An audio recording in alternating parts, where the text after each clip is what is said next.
Good morning. Today we are going to do section 1.3, and this is the 2-day section. So you will have 2 days to work on this section in class. We are going to be in our workbooks on page 15.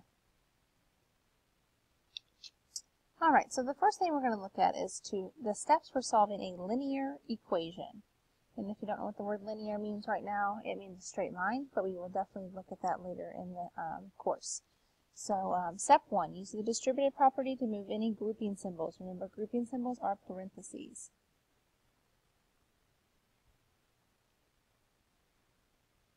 Okay, simplify the expression on each side of the equation. So that means combine like terms.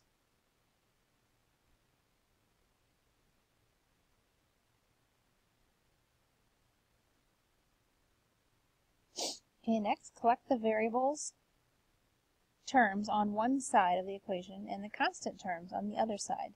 So what that means is one side of your equation needs to be a variable, the other side needs to be a number. Step 4, you need to isolate the variable, so that means you're going to add or multiply or divide. And then step number 5 always is check your solution.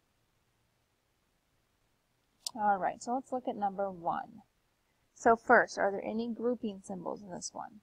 No, there is not. There's no parentheses. Simplify the expression. Look on the left-hand side. Can you combine 12 and negative 3x? No, you cannot. Okay, I want you to make sure that you understand that this equal sign is kind of like a bridge, or you can think about it as a scale, and that's where it's balanced.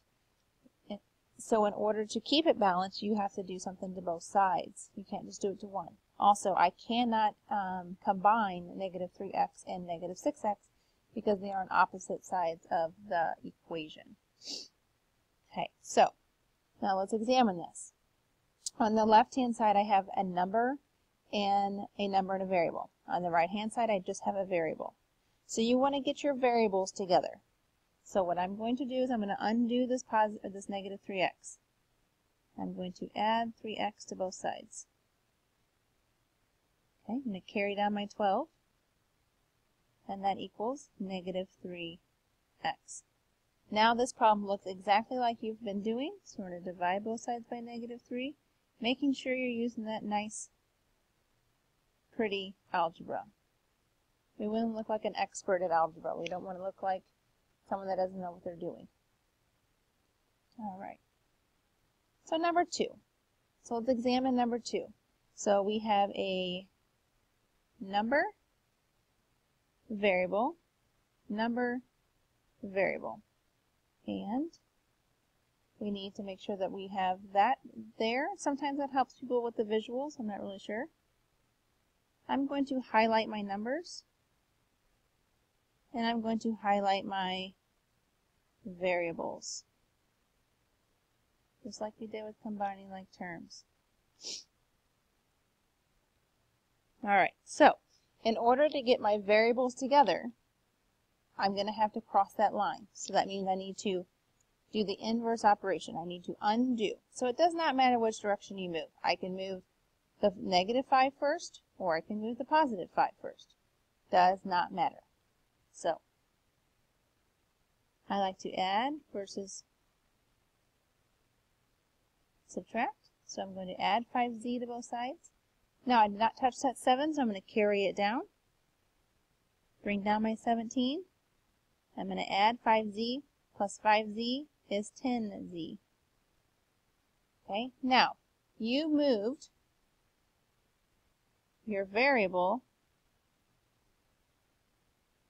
to the right. So you need to move your numbers to the left. If you move them to the same direction, you're not doing your algebra steps correctly. So move one to the right, move the other one to the left. It doesn't matter which one you choose. Okay, so if I need to move my numbers to the left, look at where your variable is. Your variable is right here. So there's more items on the left or on the right hand side.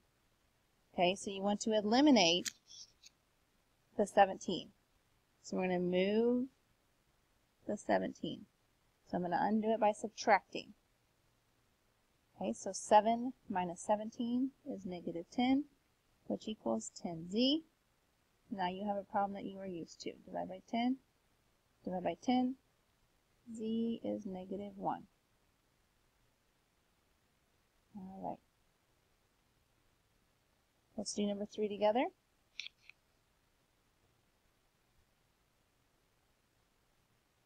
Okay, so this time I'm going to move my numbers first because I want you to get in the habit of knowing that you can do different things with different problems. Okay, I don't want you to get set in a way.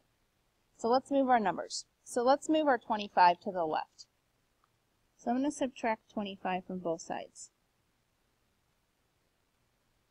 Okay, I'm going to carry down my 3k. 45 minus 25. Hold on one second.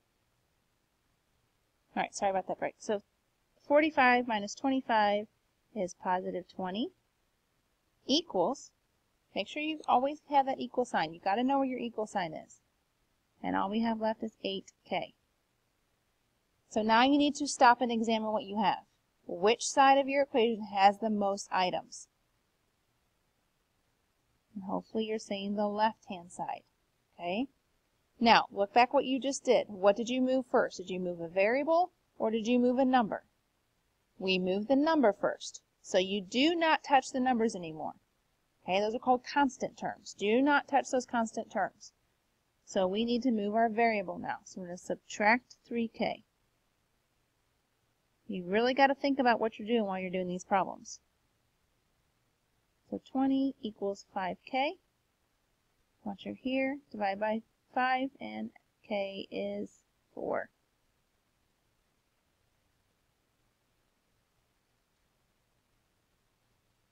All right. I want you to jump down to number 7. Number 7.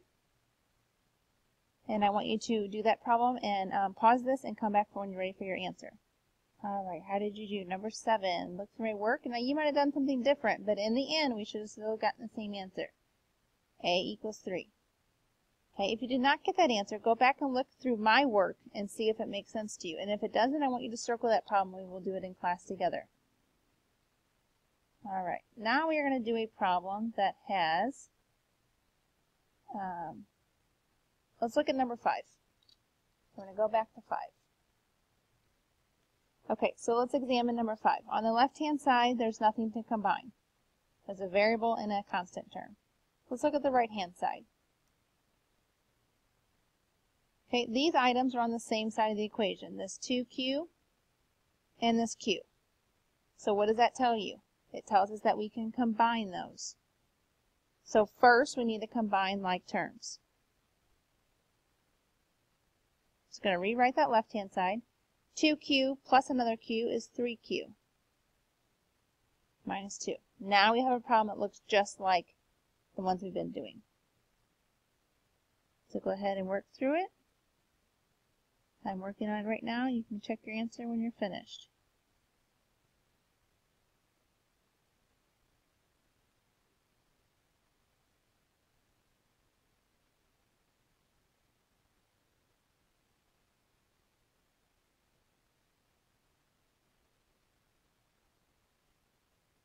All right, I'm ready for the answer. If you don't want to see it, pause it and come back. Q is negative 4. All right. So let's look at number 8. We're going to do a few of these and then we will be finished. So number 8. This is, if you go back to your steps, this is step number 1. You have to get rid of your grouping symbols first. So we have to use a distributive property, just like when you were combining like terms yesterday. So first, distribute. So this would give us 8b minus 12. Distribute your 4 in. That will give us 12b minus 28. So now that you've distributed, you have a problem that you know how to do. Okay, so let's finish this off. Let's add 12 to both sides. And remember, you could have done whatever you wanted first. You could have added the 28. You could have subtracted the 8b. You could have subtracted the 12b. It does not matter. So let's see. We have 8b equals 12b minus 16. When you're rewriting your equation, I would really like for you to get in the habit of writing it left to right, just like how we read. Sometimes if you start from wherever you want, you lose your symbols, meaning your signs. Okay, so I moved a number to the right, so now I need to move a variable to the left. So I'm going to move that 12b. It's the only option I have. So negative 4b equals negative 16. Divide by negative 4. B is positive 4. All right. I will do one more with you. Number 9. Okay, so there's grouping symbols, so you should be thinking in your head we need to distribute. So let's go ahead and distribute. So 8 times 2r is 16r, not 4.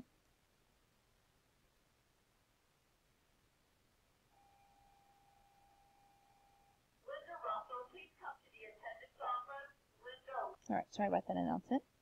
All right, so distribute that 8 again, so that's 8 times negative 3, which is 24. Now, this minus r it's not in the parentheses, and it does not have a parenthesis with it. So you just carry it down. Equals, distribute our 3.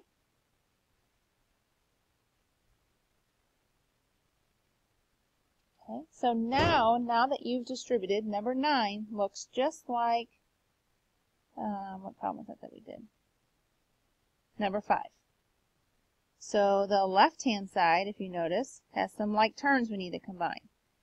The 16 and the negative r. The 16r and the negative r.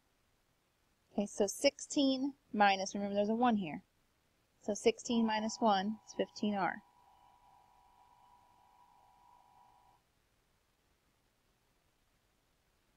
All right, so now it's the normal problem that we've been doing. So add 24.